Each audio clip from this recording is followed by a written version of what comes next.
Welcome, welcome, everybody. Greg Peterson coming to you from the Urban Farm, and I'm here tonight with Jenna is coming from the Two Piece in the Pod, my little urban farm on the north end of the valley. nice. So, and I just do a shout out to Janice. When Janice arrived on the scene 5 years ago, it transformed this business. So, thank you for that, Janice. She's really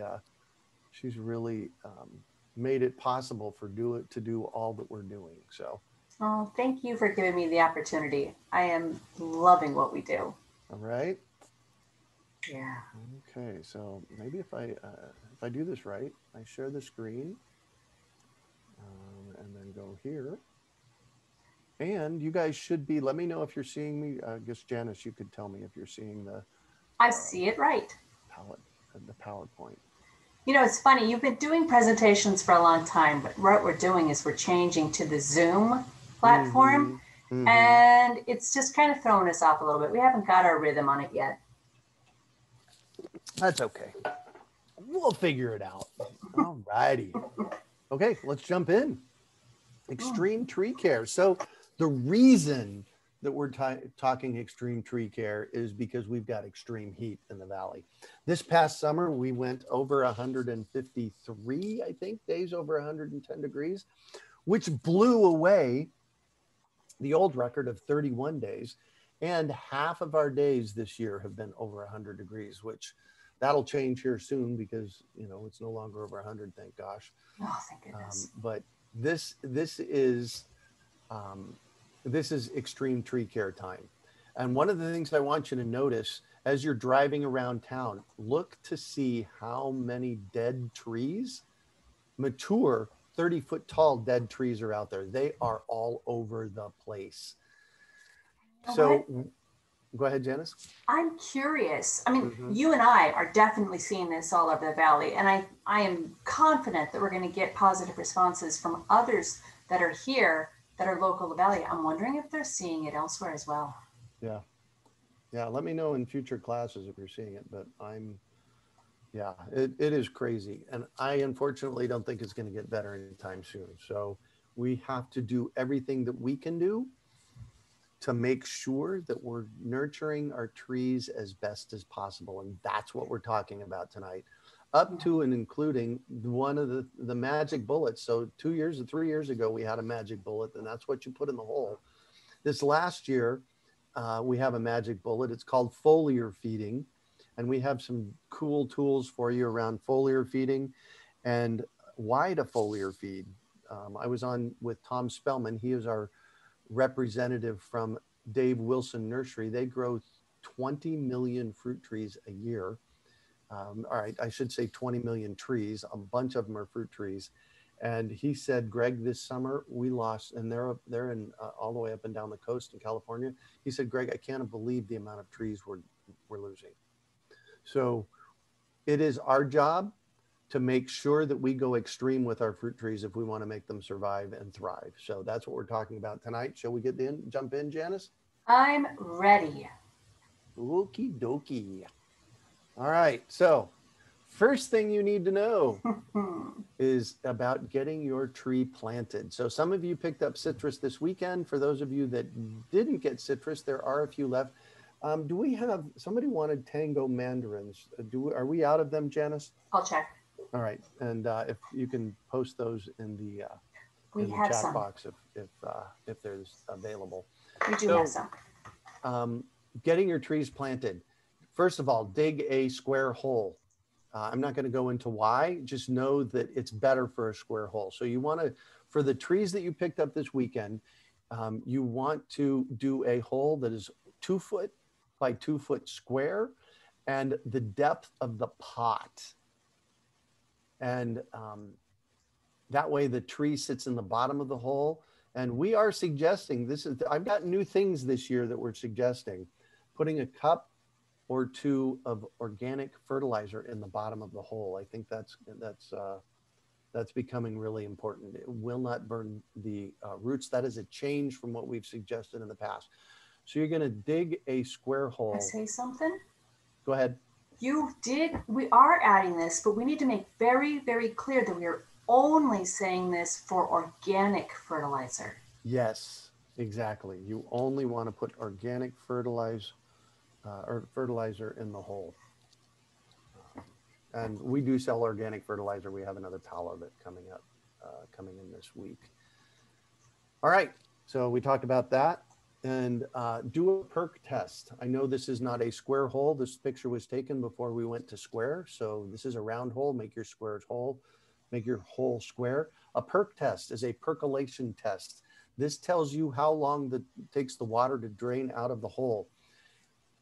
If you fill your hole and it's still full of water 24 hours later, you got to dig a bigger hole. If you're in that space, log on to your member account. There is content on how to deal with caliche if that's the case. I'd say 98% of the time when you fill your hole, it's going to drain out in 2 minutes to 2 hours, and then you're good. Then you're golden. Can I say something on this? Yeah, please jump in. So this particular hole I have a lot of familiarity with since it's from my place. Right. And I don't know if you can see, I mean, it might be a little bit disconcerting with all the mulch that was around that hole. Mm-hmm. But what we had was a desert landscape, no plants, dead soil. And we brought in the mulch. And so you can see, it looks like it's like all mulch, but that's probably about 6 to 8 inches of mulch around that hole that we pulled back. But even though the topsoil was becoming alive, we still found the caliche in the bottom, which blocked this thing. Yeah, so there's a lot of good stuff there and some challenges in that picture. Right. And so go to our website, our blog, and what do they search for to hear your story? You've got 2 articles on what you did to your backyard. Becoming a fruit tree slumlord? Is that what I called it? I think so. I'm going to go look it up because it's been a while. Yeah, and then you can post it in the... I will. Yeah. All right, cool. So what goes in the planting hole? Very, very, very, very, very, very, very, very important. If you plant in native soil, good luck. It's going to die, especially with this excessive heat. So you're going to put 60% Farmer Greg's planting mix in the hole. That's a planting mix that is made of cocoa peat, of compost, of composted pine bark, and perlite. It's specifically made for planting trees, 40% native soil. So you're going to get your wheelbarrow. You're going to take the 40% native soil out of the hole. You're going to put an equivalent of 60% planting mix in the wheelbarrow. You're going to mix it all up. You're going to add a pound of azomite, a pound of worm castings, and an ounce of mycorrhiza. Basically, that is soil life and vitamins for your tree. We are suggesting as a good idea. And so one planting kit costs $6. We are suggesting putting 2 planting kits in the hole now. That is 2 pounds of azomite, 2 pounds of worm castings, and 2 ounces of mycorrhiza. I told you we have to go extreme. So that's what goes in the hole. You want to mix it up in the wheelbarrow and then plant your tree at the right height. So what you see here is a side picture of what your tree is. This is a bare root fruit tree. Citrus trees have dirt up to the root flare for the most part. So you are planting, and the next picture will go more in depth on this. You are planting the root flare so that it is above the mulch level. So what does that mean? What that means is notice the dirt here and the dirt here. So on the top picture, what that is if you're planting the tree above grade. So you're going to rake back the gravel. You're going to put bricks in around it. You're going to learn about my 6-6 rule here in a minute. That's 6 inches of woody mulch, 6-foot diameter basin at minimum. And notice how we planted the tree with a root flare at dirt level. So this is at dirt level right here. Sorry for the shaking. And this is at dirt level. The one below in grass is at grade. The one above is above grade. So you want only dirt against the trunk of your tree. And notice the graft point. If you plant this graft point under dirt or under mulch, it will kill the tree. Just know that. All right. So planting at the right depth is really, really important. This picture, this is how it's done. This picture was then shaded. We're going to talk about shade here in a minute, but you'll notice around the base of the tree, that's dirt. That's not woody mulch. Here is your graft point. So there's the dirt in the picture on the right. There's the dirt around it. There's the graft point with woody mulch all the way around it. This is a hotter microclimate. This tree will require shade, both shade on the soil level, which I'll talk to you about in a little while, and shade over top for the first year until it's established. All right. I'm going to talk real quickly about creating healthy soil.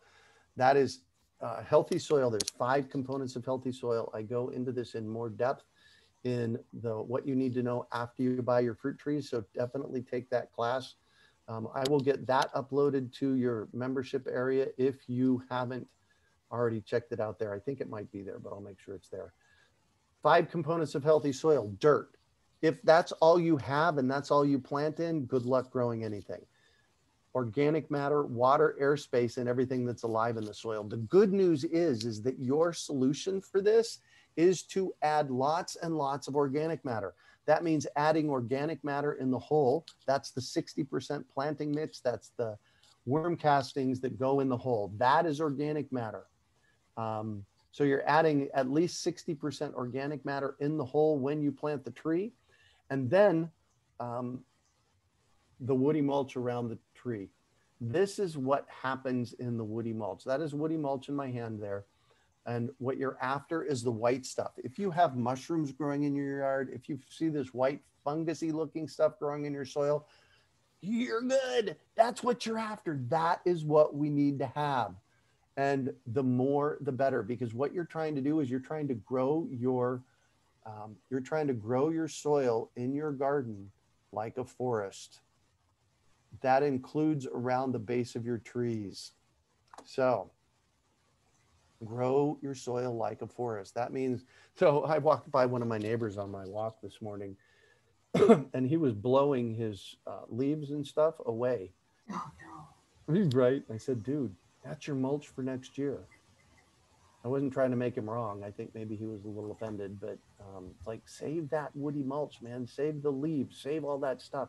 That is your mulch that creates your yard like a forest. Mm-hmm. And if you have a dirt backyard, I often will tell people to put a foot of woody mulch in your space. If you're going long-term for an orchard, a foot is best. It holds on water. It makes amazing soil at the interface between the dirt and the woody mulch.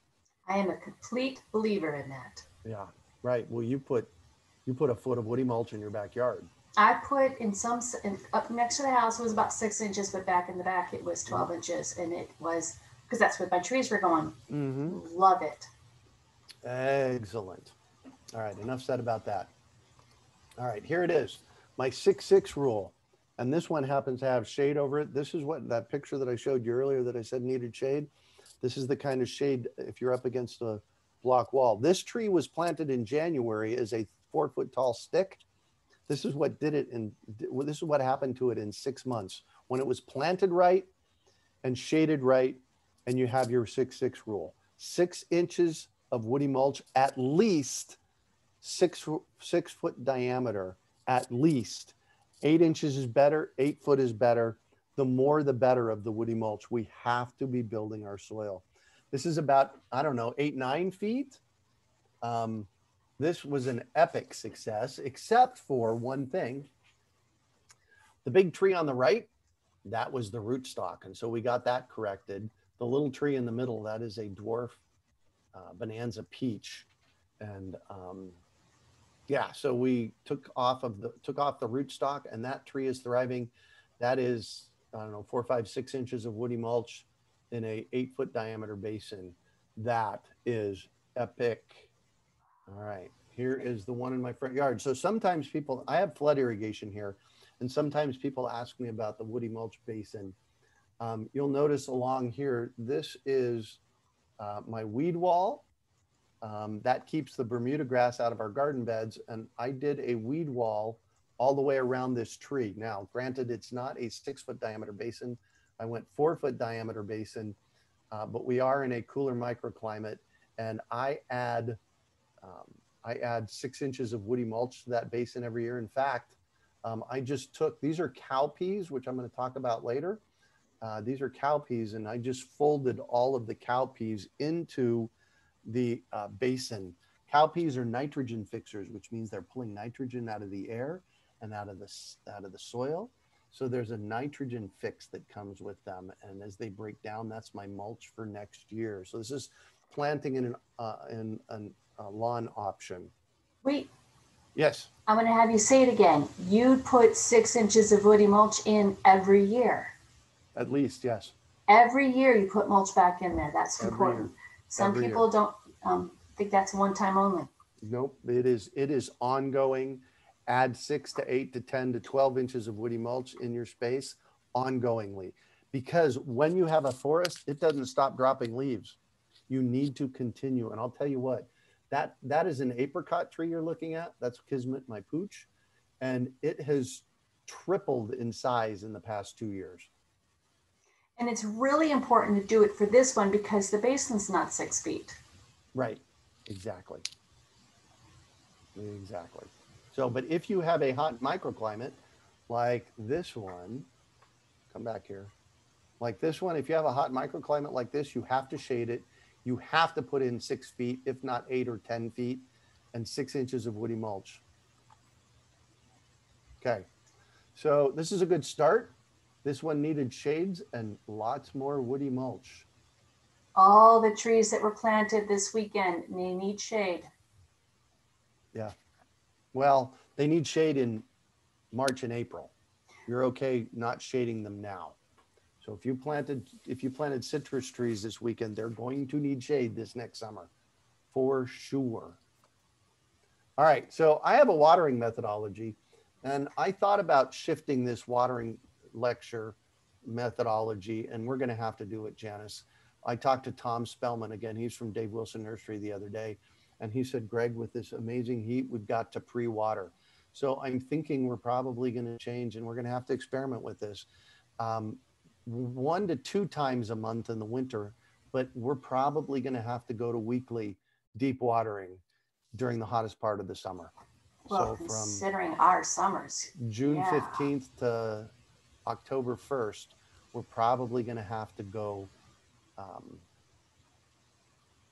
weekly? Once a week. Yeah, I'm thinking we're going to have to. The foliar feeding is going to help, which we're going to get to here in a minute. We have a whole document on my watering methodology, which I'm now going to have to update, but it's in your member area. And this question I get a lot, and Janice is going to touch on this here in a minute. This question I get a lot is, how much do I water? I can't tell you. You have to decipher this yourself. So get a moisture meter, get a soil probe. We're going to talk soil probes here in a minute. In fact, while you're talking about this, Janice, I'm going to slip out. I have a soil probe here at the house, so I can show people what it looks like. Okay. And you guessed it, more woody mulch, and use my watering strategy. Don't be gone long. Stay here. Okay. All right. I want to call everybody's attention to this moisture meter. This is an excellent picture of that dial. And what you're looking at, well, obviously it's sitting right there. That's not in any moist soil. It's pointing to the dry. When you are using a moisture meter, you stick it into the pot, you stick it in the ground, you stick it wherever you're going to be testing. You do not leave it in there because that tip will corrode. But what you are doing is you're monitoring the dial. When you've watered, if you've watered appropriately, that first 6 inches, it will go up into the blue section. If you haven't watered enough, then it won't be in the blue. But that's just the first 6 inches. When do you water again? That's what the moisture meter tells you. For your plants, for your trees, they all need oxygen. They all need that time of airspace, but they don't want to dry out. So you let that soil get back down to about the 4. So right at the bottom of the moist section is when your soil is reached that level of porosity, of dryness, that it's still moist enough to keep the plant alive, but it's ready for moisture for the next level. So you're going to be bouncing back and forth between the 3-4 up to the 7-9. And that's where your watering is going to do. You water, you've watered, you're at the 7-8-9 section, and then you wait till you get down to the 3-4 before you start watering again. Have you got another 30 seconds that you can do? Yeah. Okay. Go for it. Run. Well, you got to start. Okay, so there are several different moisture meters out there. They all pretty much work on the same concept. Some of them are not as easy to read when you're sitting down. Some are easy, or some of them you're required to bend over to look at them. Some of them have 2 probes, and those ones are the ones that have the pH meter and maybe a light meter, which if you're trying to figure out how much shade your suction's getting, you can use the light meter. And the pH meter is excellent if you've got certain berries or certain flowers or blueberries. The pH meter is good. Right. And then you've got the soil probe, and we'll talk about that in another scene. He's showing the soil probe right now. Oh, really? You don't want to talk about it right now? Nope. Okay, cool. All right, next slide is all you, Janice. Yeah, the moisture meter, multiple different variations on it. They're all pretty much the same. Just try, if you're going to get a double probe, make sure those 2 probes that are sticking out are truly perpendicular. They do have some that are out at a slight angle, and those are not, they're a waste of your money. Okay, so this amazing blue tree, I love this blue tree. I don't know how it got that way, but I love it. This is helping you visualize your canopy size, which is important to measure, to consider when you're trying to figure out how much water your tree is going to get. Now, these approximations here are just ballpark. Different trees are going to need different amounts, and they're going to use the water at different rates. But if you're what you're looking at, the first 2 readings there are for the bushes. If you have a bush in your yard, you know, a dwarf black mulberry that's small, you have another type of, you know, goji berry, whatever it is. If you have a bush that is 3 feet wide, and that is from the edge of the leaf from one side to the edge of the leaf to the other side, the shadow on the ground, it's going to need about 11 gallons in the soil beneath it to give it sufficient water. And a 4-foot wide bush is about 12 gallons. And this is important, especially here in the Arizona desert, in our area with the water comes, you know, with the way our water cycle works. You want to make sure that you're not overwatering or underwatering. You kind of got to figure this out.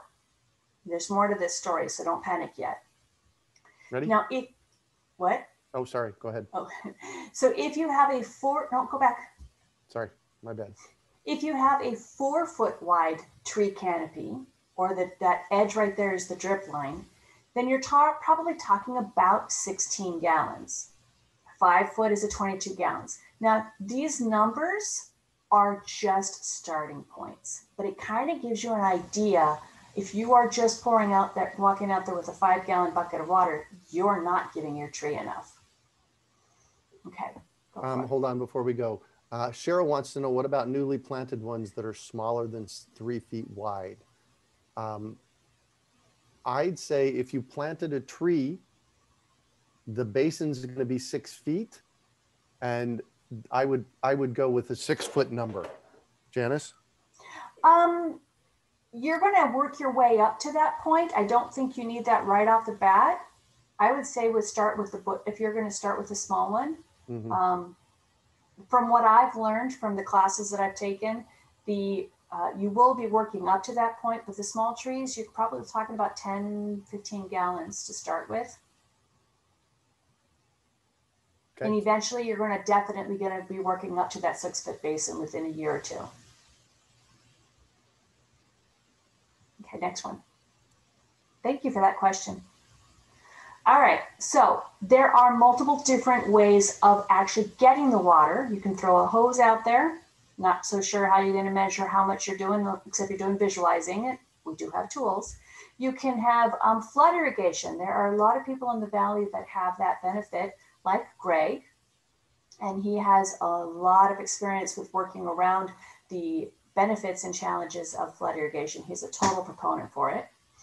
But if you're further out from the center of the valley, you're going to be probably using some sort of system, some sort of irrigation system. If you are using a irrigation system that uses emitters, let's say you've got 3 emitters out there on that tree at 2 gallons per hour, that's only 6 gallons per hour.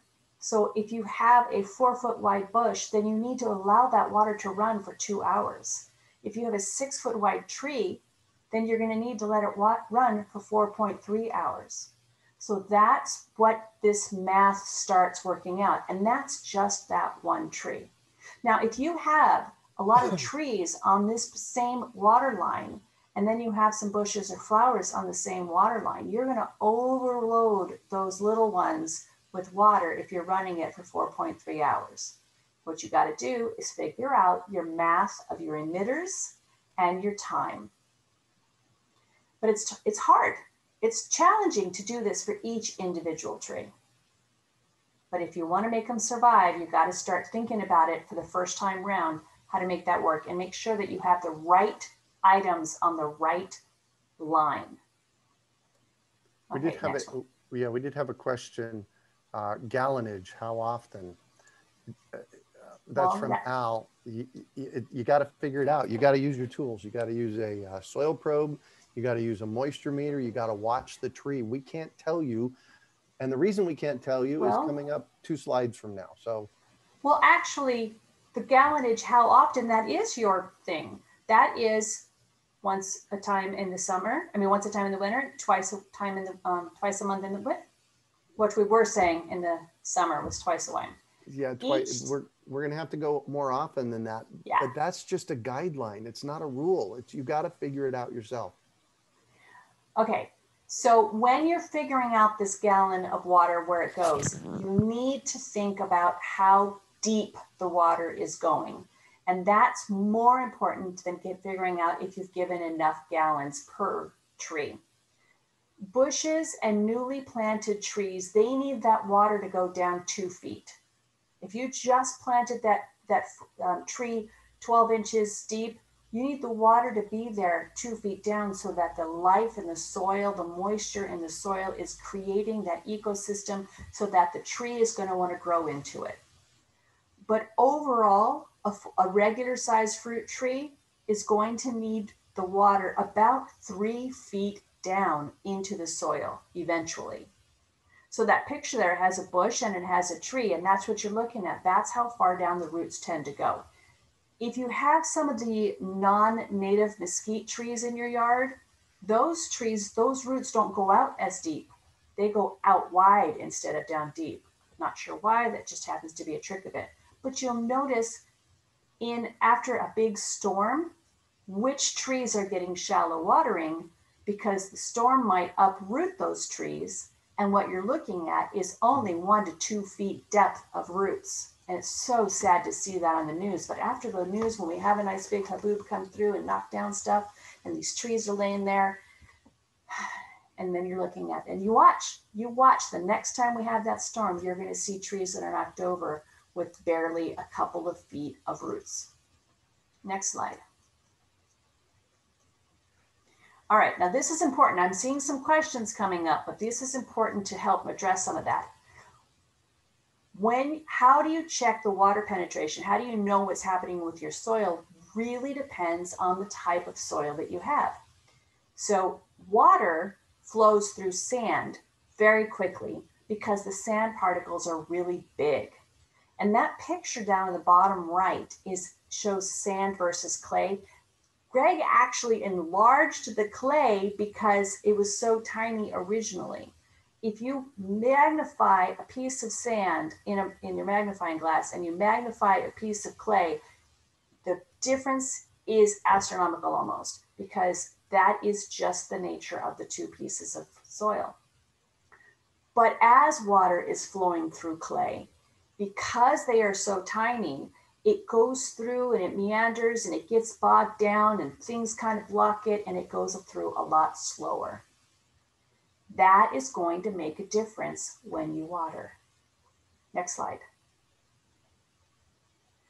Because what happens is if you put like an inch of water, like a gallon of water at the top, an inch thick, applied to the soil, that 1 inch water will go through sand so fast that it'll go down about 12 inches straight down. If you have a nice loamy soil, a lot like what Greg has at the urban farm, it kind of spreads out a little bit and goes down about equal width to equal depth. So you get about 7 inches out, 7 inches out, 7 inches down.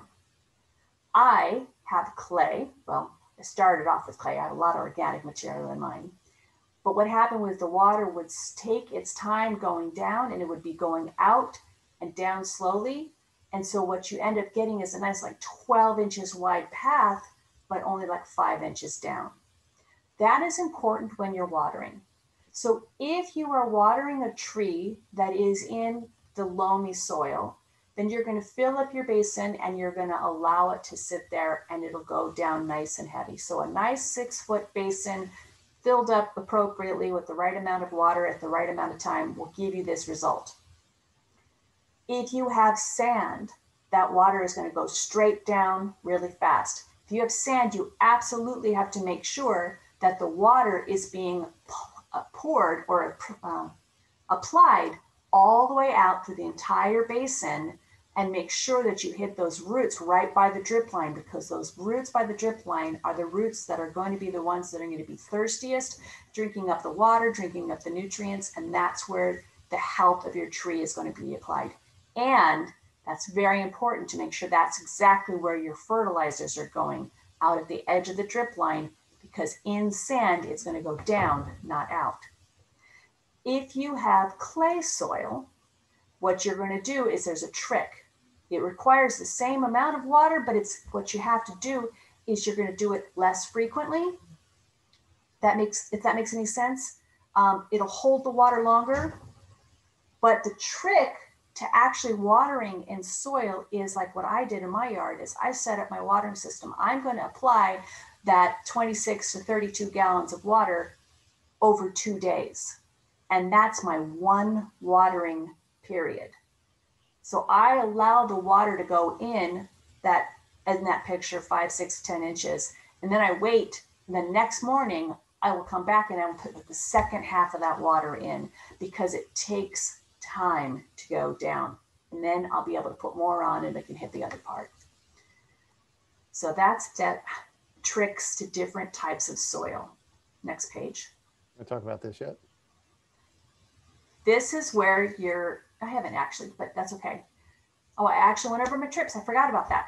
This is the trick for clay soil, because if you do have clay soil, you think you're done watering because you've put down the water and the soil is there. It's not working because you're not getting the depth.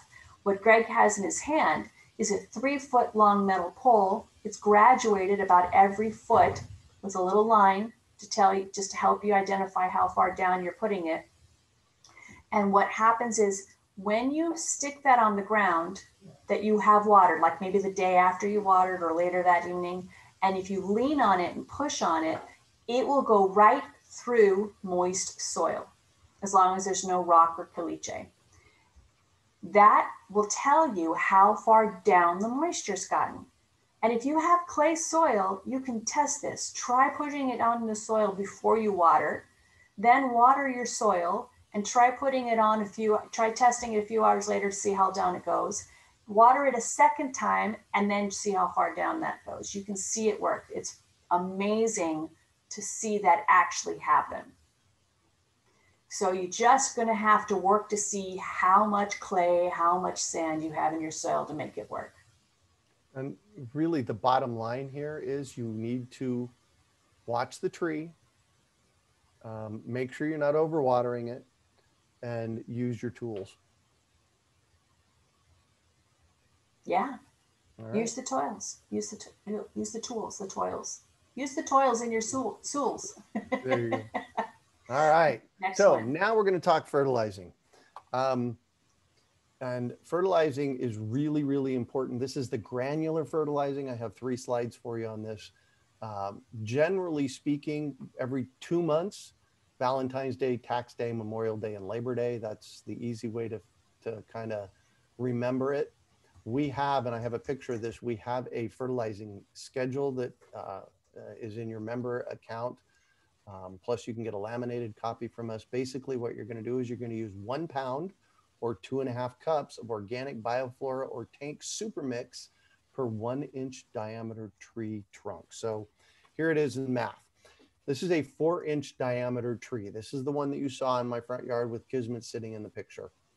And so if we do 1 pound or 2.5 cups per inch diameter of trunk, the math looks like this. We have a 4-inch trunk tree times 2.5 cups. That's 10 cups of fertilizer. If you're doing it by the pound, you have a 4-inch trunk times 1 pound equals 4 pounds. And you fertilize on Valentine's Day, Tax Day, Memorial Day. And I don't know why Labor Day isn't on this. I got to fix that. I'm not the only one. I know, right? And then you water it in. If you, so here, these are the two fertilizers that we sell. The Tank's green stuff is the bottom right. That's the Tank Super Mix. We sell that for 10 pounds. Maybe you can put a link in the. Sure. The one urbanfarm.org, store.urbanfarm.org/granular. Granular, yeah. We have that for $20 for 10 pounds, or a better deal. And if you have a lot of things to fertilize, is the bioflora. These are both made locally. And I've been working with the bioflora people for, I think, about 15 years. And I've been working with the Tank Super Mix people for, I think this is our 4th year now. So only use organic. Remember, 1 pound per inch diameter trunk. That's 2.5 cups. Yeah, there you go. There's that. So, and those two products, the best way to decide which one you need, because they're both good quality products, is how many trees you have. If you have 4 fruit trees, you can get away with the super mix. But if you have 5, 6, 10 more trees, the bioflora is going to be the better savings, because the bioflora normally sells for $60 and we sell it for $50. Yeah, that's $1 a pound for organic fertilizer. That is amazing. That's a screaming deal. And we can do that because we literally buy it 2-3 pallets at a time. There's a ton on a pallet. So we're buying it at the farmer's rate. Basically, Bioflora is a organic fertilizer company for farmers. So yeah, and we're moved to the 651. So if you have dogs, your dogs are going to love this. They're going to roll in it. They're going to eat it. They're going to dig it up. So use the shovel method. Basically, the shovel method is you stick the shovel in. This is a sharpshooter shovel. So it's got a, I don't know, 10, 12-inch blade on it. You push it down as far as you can. You make a wedge. You rock it back and forth, make a wedge, pour the fertilizer into the wedge and cover it up. And when I do a tree like this, I usually do it in 4 or 5 areas around the base of the tree. Not to worry if you hit a root or not, or something that's called root pruning. It does not hurt the tree. And then cover it up. And this fertilizers need to go underneath your woody mulch also. Know that. All right, now we're jumping over to foliar feeding. Foliar feeding basically means spraying on a different product on the leaves or trunk of the tree. And this is this new silver bullet that we are applying this year. We've seen great results. We've been playing with this now for about a year, I think, from these guys. Again, a local company, Derek's and Anthony. They're great at what they do. They're both trained scientists from the U of A on these products, and they created the products and on foliar feeding. And these are 4 different products that are applied differently throughout the year. We have a whole schedule for you on that. This is one way to spray it on. Somebody's spraying it on tomatoes. This is another way. Our buddy Glenn came to us last year and said, "Oh my gosh, Greg, I have this amazing tool that goes on my sprayer." This is a sprayer, and trying to use the wand to spray 5, 10, 15, 20 trees will take you forever, and you probably just won't do it. So we sell, this is called the sprayer mod kit. It is the little white gadget here. And basically all you do is you take off the sprayer off of the end of the pump sprayer. You take off the end wand and you put this in place. It is amazing. I did in 7 minutes, I did my whole length of citrus trees in front of the house at the urban farm. So that's, yeah, that's an amazing. Go ahead. We buy those pieces in bulk, which is why it's just a minimal price to put on the end of your sprayer. We buy it in bulk to bring it in. Yeah, I buy them 100 at a time. We buy them 100 at a time. So these are the different types of foliar fertilizer. There is a use for each one of them. We highly suggest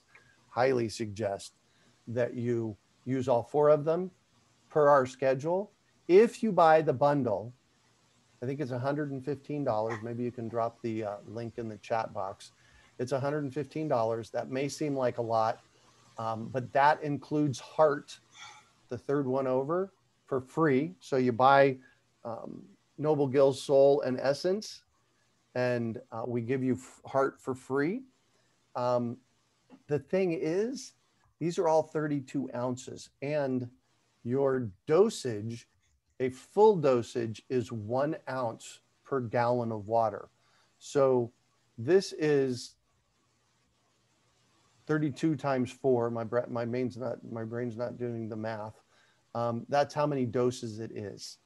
It's 32 times 4. Let's see, 36, 90, 120, 128. This is 128 doses. That is a lot. So that's less than $1 per dose on this to make your trees thrive. So during the hottest month, you want to use a half dose, so that extends it even further. And you apply it with a sprayer. You do it at dusk during the hotter times of the year. You can do it in the morning during the not so hot times of the year. This is the schedule that you'll find on the back of our harvest calendar.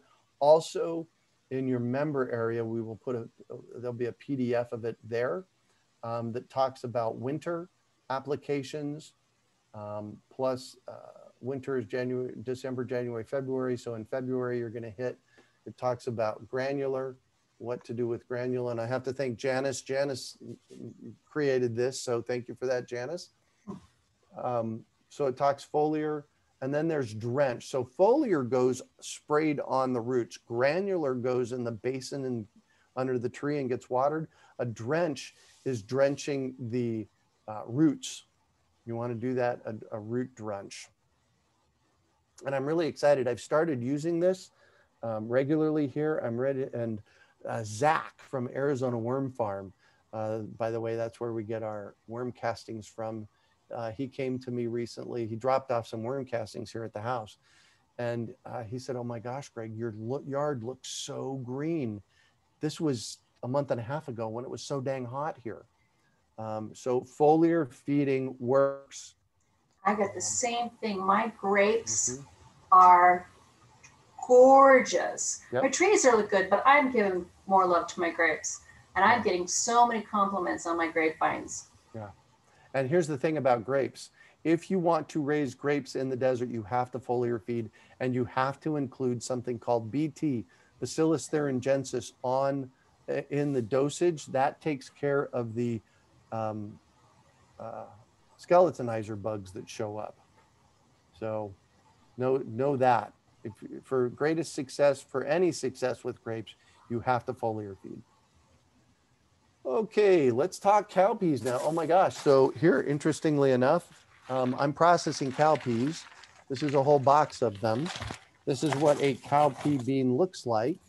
And you will get some processed, you can hear them rattling around in the box. I don't know that I can show you the beans. They're teeny red things. The reason you need to do that is for the same reason we put up shade next to our house to keep it cool. This wall right here of my house, I'm sitting inside. That's a green screen in back of me, but this wall here is a western wall. When I don't have something growing to shade that western wall, the wall gets up to 160, 170 degrees, and that radiates the heat right into my office. I now have a beautiful Pakistani mulberry that covers this entire wall. I can actually touch the wall and that heat doesn't radiate in. We're doing the same thing with sweet peas or with cowpeas and with sweet potatoes. So the picture you're looking at is a mixture of cowpeas and sweet potatoes, and you want to make sure that you're covering the ground with some kind of shade. It has to be on the same watering schedule as your trees. So if you put a watermelon underneath your trees, it's not going to work because they need more water more often. So, and this is just to say that, you know what, sometimes even in my yard, a tree doesn't make it. So it happens. And then there's Farmer Rick. Earlier this year, you helped me out with my dying tree, my lime tree. I watched your webcast, drastically altered the ground around the tree, bought mulch, fertilizer, and supplements. You want to actually add supplements as well. That's the micro-rise of the worm castings and the azomite. And this is the difference that 4 months made. The only other thing I would do differently with this is I would have cowpeas growing in this basin around the tree. Okay. What's next? Oh, here it is. This is the temperature difference. This was Janice and I and Ryan having a conversation a few years ago. At 140 degrees with no ground cover, this is enough to kill your trees. You don't have to do that. Plant some kind of ground cover underneath them. And for those of you who are scientists at home, you can verify this with your own digital thermometer. Yep. You can verify it. This is not just something we're making up. All right. We do have, I don't know, about 30 or so citrus trees left for pickup this weekend. They have to be picked up this weekend. Otherwise, they're getting donated. So get your citrus tree ordered. Any word on that Mineola Tangelo?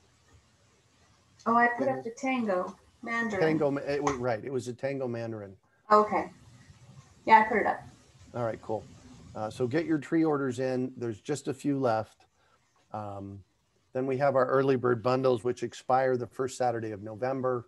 This is your best deal on trees. Yes. Deciduous trees. Deciduous trees. Yeah, these are deciduous trees. Deciduous trees lose their leaves in the winter. There's apples, peaches, apricots, plums, figs, those things. So get your early bird bundles in. Now, if for no other reason, we're actually running out of varieties this year. So yeah, and we've held back our numbers to make sure that we've got them because of what Tom was saying on the die-off that they've got. Yeah. So so just get your order in. This is the early bird program. If you are interested in actually buying a fruit tree that works, that is for our area, that will make fruit in 3 years, just buy them off of our main list. That's what we're known for. We're known for only bringing in trees that absolutely work. There's only one experimental plant on our list this year. It's the blueberries, and I will probably, in the low desert, always call them experimental. If you're doing blueberries, they need to be in a pot. You need to add sulfur, fertilize them with sulfur, and they need afternoon shade. That's all I'm going to say about blueberries. All right. And if you're ready for specialty trees, we've got some specialty ones that you can order off of our special order fruit tree list. And we have a class coming up on that here in the next couple of weeks, don't we, Janice? Yes, we do. Yeah. So if you're up in Prescott, or if you're at higher elevation, yeah, that's. Almost forgot about that. I've been so busy focusing on citrus, I almost forgot about that. Yeah, exactly, right? Yeah. Take our other classes. Definitely take our other classes. I'll get them uploaded to YouTube. And you know what we should do, Janice, is upload them to YouTube and then send them out to everybody so they can watch them on demand. I just updated our card. We do have the before and the after on the page, and your foliar feeding, our foliar feeding class from the boys. Yep. And yeah. Cool. Renee just pinged me about dropping some seeds off here at the house. So join us at the pop-up nursery. We will be open this Friday and Saturday for soils, fertilizers, extra citrus trees. You definitely want to pre-dig your holes. That's best. And then our deciduous trees come in. We usually open the second half of January for your tree pickup. You can find out more at fruittrees.org, and there's our question. So just a quick thing, the top left bucket is a customer that called a few years ago and said, oh my gosh, Greg, I planted this tree 2 years ago and look what I got. The bottom one is Anna apples and mid-pride peaches on my countertop here in the at the urban farm. Yeah, So yummy. I'm going to unshare my screen and let's see, stop the share. Oh, you might end up bouncing around with questions here. Yeah, I know. All right. Felicia says, what is the name of the fertilizer to place in the hole when planting? All right, so let me make a distinction here. Fertilizer is either Bioflora or Tank's Super Mix. Those are the two organic fertilizers that we sell. Supplements is our tree planting kit that includes worm castings, mycorrhiza, and azomite. Worm castings are gardener's gold with worm eggs in it and all kinds of nutrients. Mycorrhiza is soil life, and azomite is like a huge vitamin pill for your trees. Azomite, A-Z-O-M-I-T-E, is actually an acronym that stands for the A to Z of minerals, including trace elements.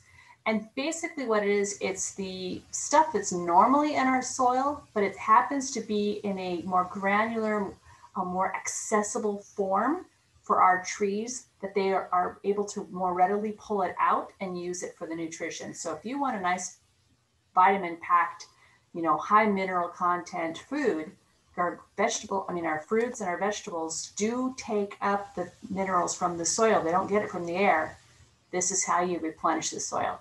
And if you have a tree in a pot or vegetables or something in a pot or in a garden, they don't have access to anything from the ground unless you put it in there. So you definitely want to add the azomite to your planting mix and potting mix. So you answered Stephen's question too. Good. Stephen wants to know, what about using a long screwdriver to measure moisture? Yeah, you can do that. Yeah, you don't go down 3 feet, but it's a good start. So Paula, I need to address this, Paula. We used to tell people not to plant citrus until after the last frost in February. Mm-hmm. And so if you bought citrus from us, you want to get them in the ground in October. So yeah, get them planted. Basically what happened is we discovered about 4 years ago that we can get much, much better plants in October than the ones that have been grown in greenhouses over, this is with citrus, winter, that have been overwintered in a greenhouse. So we're way ahead. Yeah, we are. And that was a decision. The best time to plant a citrus tree is obviously in the spring because of the reasons we've been teaching. The second best time would be early enough before the winter so they have a chance to acclimate. So we kind of had to juggle and figure out which way was best. Cheryl got the tango. Oh, good. Yeah, we're open from 9 to 3 Friday and Saturday, Cheryl. Yeah. Linda wants to know if the nutrition schedule is there now. We were supposed to get some with every order. I did not get that. Oh, cowpeas. Linda, no, we didn't do cowpeas in October. They're just not ready yet. We'll have them in January. Yeah, I'm harvesting. That's what this box is. You can probably hear them. This is only a portion of what I've got. So now is my time of year to harvest them. We make them available in January. And Anne wants to know if she can use the fertilizer again the next year from the same bag. Absolutely. The only trick is that the very first number in fertilizer is your nitrogen, and nitrogen will off gas if you leave it open. So the best way to do it is to just put it in a close up the bag, put it in a container to keep the critters out, and you'll be fine for the next season. So Joy wants to know about freezes. First of all, we have a La Nina year, drier, warmer. So I don't know that we're going to get any hard freezes here. If you're in a cooler part of town, put frost cloth over your citrus first year. I never have a problem with it though. I've never had a Yeah. problem with frosting on trees, and I'm in a cooler part of the valley. So If you have deciduous trees, you actually want those cool nights. You want those freezes to get into the center of the tree. So with our La Nina, this is going to be important. You're going to want to defoliate your trees in the winter. You're going to want to take the leaves off of your deciduous trees. deciduous, yeah, not citrus, citrus or Right. evergreen. Because what happens with the deciduous trees is that cold actually needs to get into the core of the tree to trigger the natural systems that happen in the tree to produce the fruit. And if it doesn't get it, you won't get the fruit. So with this La Nina, go to your tree, grab the tip of your deciduous trees, and gently run your finger back to the trunk by holding the tip, and that'll knock off the leaves. You're going to want to do that in December as the nights start getting cooler, because as soon as we get those low cold nights, if you miss out on it, those are hours that your tree won't have for the chill hours. Interesting. I go the other way. I go from the You bottom do? of the branch up. Yeah. Either way, don't throw away the leaves. That's your mulch for next year or two, by the way. It's strip and drop. Yep. I say that to my kids sometimes when they get in the mud. There you go. Right. Somebody wants to know about planting under a mesquite tree. It could affect the chill hours a little bit. Yeah. However, I would say that it would be better, especially if you're on the east side of it. That would be better. Mm. Right. Right. Al says, if the soil is compacted down to the 3-foot level, how does water eventually soak the soil? This is native soil in the Maricopa area and not caliche. Ha ha! Greg has an answer. Organic material. Oh yes, add lots and lots of organic matter. See, what's happened is our soil has been, when soil is moist and you walk on it, it compacts. That actually breaks the structure in between and it pushes the water out. It compacts. It's really bad to walk on your wet soil. So if you've watered, try not to walk around that soil around your vegetables, your fruit trees. But when you add organic material into your soil, dig it down a little bit if you want. Do not till, because that's destroying the mycorrhiza infrastructure that's being created. And it's messing everything up. But if you just like every once in a while, just like dig a little hoe and kind of open up some airspace, it'll start working. Joy says, do we need shade for the newly planted citrus trees? Not until March or April. So here's the deal. We have 11. I disagree. They're fine now. They need sun, but if they are just for a little while to help them get acclimated because they're from Tucson. That was my thought. But Yuma. I'm not a big citrus grower. I'm just going to be erring on the edge of on the side of caution to help them get acclimated for this 100-degree temperatures we've been having. We're done with 100-degree temperatures. Michelle, I need you to put your questions. Well, anybody, if you're going to give us questions now, we're just going to answer the ones in the Q&A. Got it. Please put them there because it's getting late and I'm getting hungry. How to grow mango trees? Good question. I have this was from Stephen. I have a mango tree in my backyard. It's never made fruit. I did talk to some people that have mango trees here, so I have no idea on that one. Stephen. Jewel wants to know, when you foliar feed, how much, wait a minute, it moved. When you're foliar feeding, how much do you spray on the tree? She's got a huge mulberry tree that would take the whole 1 or 2 gallon sprayer. I'd probably do half a gallon on it. Yeah, you spray the tops, you spray the bottoms. You're not drenching the tree because the tree is going to soak it up with those big, beautiful leaves. The mulberry tree will be just happy.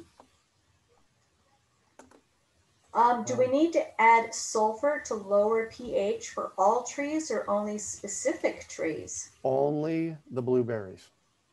Yeah. Sulfur doesn't go on anything else. Yeah, it's the tropicals. There's none of the trees that we offer are going to be trees that need the lower pH. Moringa trees do well here. They like the heat. Yes, we don't have seeds available right at this moment, so. Linda is a little bit surprised about the 2 planting kits per tree. She was a little surprised to hear about that. Extreme tree care. It's new to us from the recent conversations we've been having with Tom Spellman. It makes a lot of sense. If you didn't do it, it's not like your tree is going to be, is going to, strike on you. But if you want a better resource, then yeah, we're going to recommend 2, especially because if you're putting organic material in there, it's not going to overstress the tree. It's just going to give it that extra boost. Let's see. How do I take care of the Truvita I purchased this weekend? Plant it in the ground. If you're going to leave it in the pot, it needs to be watered every 2 days. Let's see here. Jewel says, I dug at least a foot deep. I found a 1-inch diameter root and a 3-inch diameter root smack in the middle of my hole. Use a Sawzall, cut them out of there. Again, that's root pruning. It is not going to hurt whatever root that's coming off, tree that's coming off of. No. Terry lives in Texas and wants to know if they would need 2 servings on their fruit tree as well. I'm like, Terry, are you having extreme weather? Yeah, probably. If you're having extreme weather, then yes. Cara says she's got flood irrigation in an area in her yard. Yes, the woody mulch floats off. You have to do different things, or if it's a cool enough microclimate, don't add woody mulch. But adding woody mulch helps a lot of things. A couple of things that I do, my entire end of my run for flood irrigation, which is the south of my driveway, has 6 inches of woody mulch in it, and the water comes there and ends there. So it doesn't float away. Or you can put barriers up like the one you saw in my front yard. Jewel, this one's for me, I think. Jewel says she's flooding her 40-year-old citrus tree that might be 10 to 12 feet wide canopy. They're getting 400 to 600 gallons since she now has a rate control on it. Sometimes they get more when not counting down. All right, so let's talk about this. That 400 to 600 gallons is going over the whole space, and it is going down deep, which means that your 40-year-old citrus tree is a happy tree because that water is going down, down deep, and those roots are going to go down to get the good stuff. That water is not just for that tree, it's for everything in that area. So yes, that's going to be a nice, good, deep watering. Felicia, 70% shade cloth, 60% shade cloth. What's Felicia's question? Felicia's. Oh, sorry. My blood pressure's dropped. My blood sugar's dropping. The shade cloth, what percentage shade cloth is best? 50 to 70%, I would say, especially with our heat. And you're shading the western side and the top. Never put it inside of a tent. I killed a tree like that one time. Amanda wants to know about soil conditioners for soil that has lots of clay. The best soil conditioner is organic material. The more compost that you can put in there, the more, if you have a super high clay soil, compost and woody mulch would be the best thing that you could put for that. If you were to try putting other stuff, I'm hearing stories of gypsum and other stuff. You need to be really careful with that, because if you have high calcium in your soil or other elements in your soil, they can start binding and it can make it worse. So the safest, best answer is more organic material. Yeah, exactly. And that helps normalize the pH as well. And that's my scientist, my chemist in me. Yeah, Felicia said, should we plant cowpeas with citrus trees we just picked up this weekend? You could. They're not going to come out until March or April or May. Yeah, that's why we give them away in January. Let's see here. Would you please discuss amendments for mature citrus tree? Thanks. Okay, here's what I tell people for mature citrus trees, Diane. Buy a 5-pack. 5 pounds of azomite, 5 pounds of worm castings, 5 ounces of mycorrhiza. Spread it evenly throughout the basin and water it in really well. This under is the mulch. Under the mulch. Jinx. Then fertilize under the mulch. Give it a full dose of fertilizing. You can do that this time of year because it's going to be a warm winter. Put your mulch on top and water that all in. That's what I'm suggesting. And that's $25 of supplements to absolutely reinvigorate a tree. It's also called the multi-tree bundle or multi-tree portion starter amendment. Jewel says, should I dig through the roots? Yeah, dig through the roots, cut them out. They'll be fine. That was the 2 roots in her hole that she ran into. Michelle says that she planted her small lime today. She's not put in all the wood chips yet, but she didn't put bioflora in the hole. Should she add it to the basin? How far from the trunk? Couldn't hurt. 6, 8, 10 inches. Just spread it and water it in. She used 1 tree planting kit. That's okay. I'm assuming it's probably a 5-gallon. You're going to be fine with that. If you want to add another one, you can. She had soil that was sifted from a woody mulch basin and then added sifted compost and cocoa peat with a 1 tree quit. All right. I want to say something about that though. And then she watered the basin after planting to water it a second time. All right, Michelle, watch what happens over the next week. Because you used the sifted compost and the sifted woody mulch basin, you might end up having a lot of compaction that'll happen after the water goes through. If your tree sinks too much, now is the time that you might be able to dig it up, push it up, pull it up more, and put some more soil mixture in there. Once your tree starts getting settled with the roots, that's impossible to do. Yeah, so I highly recommend you not do that unless you absolutely have to. Yeah, only if that tree sinks. If the tree does sink and you're willing to work with it, we can help you put collars around it to keep the woody mulch out. Water it, the basin after planting, do I water it a second time? Yes, you do. Linda says, odd to water the trees from the pots from this weekend. She used the meter and it seemed fine. Great, you're using the meter. There you go. Use the meter, exactly. Yeah, but they were drying out. Last week they were drying out in 2 days because I was down there at the lot every 2 days watering and checking with the meter, and they needed microclimate. Yeah. Amanda says, any recommendation on how often to add compost tea? Compost tea is a different thing. Check with Arizona Worm Farm about compost tea. They're experts with it. Mm-hmm. As far as adding compost, if you add woody mulch, 6 inches of woody mulch every year, at least you're gonna be in the bonus round there. Yeah. Paula says, on the bare root trees, are there different sizes to choose from? No. The bare root trees are bare root trees. They're 3/4 of an inch to 1.25 inches base diameter and 3 to 4 feet tall. The only way they come in. Some of them are smaller. Some of the special order ones are smaller. The pomegranates, figs, and berries, mulberries, are potted, so they're just the size they come in on. Yeah, 4 by 4 by 9. The only ones that are tall are the mulberries and the weeping Santa Rosas. Those aren't going to be that tall. Diana says blueberries in January. Yes, we usually have sulfur. Yeah. I think we were suggesting, she wants to know how much to add and how often.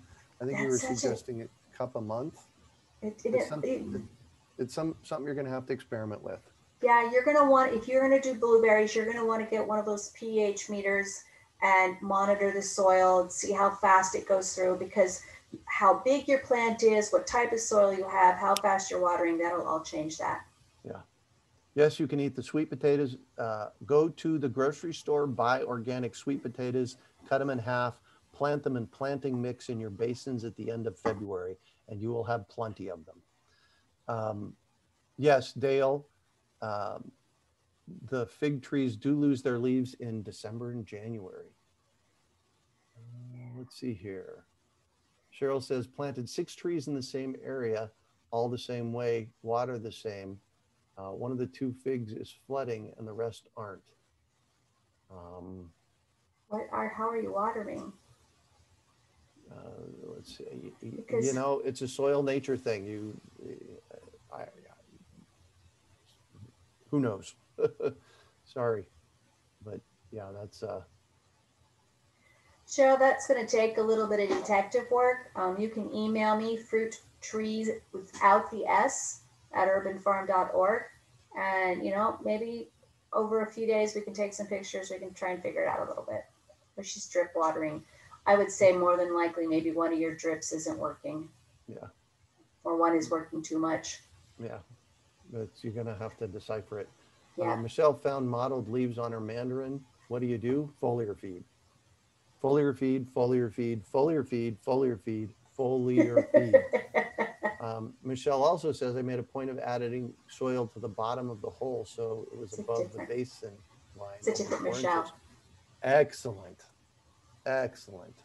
Nicely done, Michelle. That's 2 different Michelles. Oh, okay, cool. Jules says, how quickly should the dwarf mulberry bushes tree have grown so far this year when planted in February? Well, it depends on how you fertilize them and how everything did, but they could easily grow 6-8 feet. Yeah, depends what kind of soil they're in, how you're watering, what the kind of climate you're in. There's so many, it depends on that. Oh yeah. We're dealing with nature here, kids. Yeah. Oh my God, you did a rocking job, Janice. You were going to say, folks, this is the day after our first citrus weekend. Greg and I put so much energy into this. Greg, you were so wiped after this weekend. Oh my gosh. But because Greg was doing a lot of the on lot, I was doing inside, doing the paperwork and stuff. But it was a blast getting to see all of you that showed up. Lovely, lovely questions. Absolutely enjoyed talking to you all. And thank you so much for your patience as we navigated this new way of interacting. We had to limit the number of people on the lot. We had to try and do as much pre-ordering. The world is different. Yeah, and you know what? I am not a fan of masks No. in general. But I'm a scientist, and the science is pointing toward that they work. So for those of you that were flustered by that, I apologize. What we had to do was look to see what worked best from a business liability perspective. And so thank you for supporting us and wearing the masks. We appreciate it. Yeah, and those who didn't work, who had health reasons, we tried to work around that as well. So, yeah. My goodness. Go to fruittrees.org. We have some citrus left. Please jump in. Harvest your citrus trees. We'll be there Friday from 9 until 3 and Saturday from 9 until 3. It is on the corner of Meadowbrook and 7th Street. That is just south of Highland in a white nondescript building. We put signs up all over it. It's an old painting contractor building that some longtime family friends of ours own and let us use it for fruit tree distribution. So thanks to the Terry and Kathy for their contribution. And thanks to you all for learning and listening and being willing to play. Yes. Yes. All right. All right, everybody. Janice? No, I smell food. Somebody cooked dinner for me tonight, and I just can't wait to get to it. Nice. Stephen. Thank you, Michelle. 7th Street and Meadowbrook in Phoenix. Check the website for the cost of trees. Linda says, thanks for saying what you said about masks. Yeah, absolutely. Hold on, I'm putting up the link for the for the lot? Yeah. Okay. All right, cool. I hope this is right. Oops, I forgot my slashes. Woo! Thank you, Stephen. One more click to the link. I think that worked. Oh, I did it wrong. It's urbanfarm.org/nursery location. There you go. Thank you all. Oh, Jean is here. Thanks for your help this weekend, Jean. Woo! Absolutely. All right. Have fun, guys. We'll catch you on the flip side. I'm waving at the camera that doesn't work. That's funny. I'll do it for you. All right, Thanks. bye guys. Bye.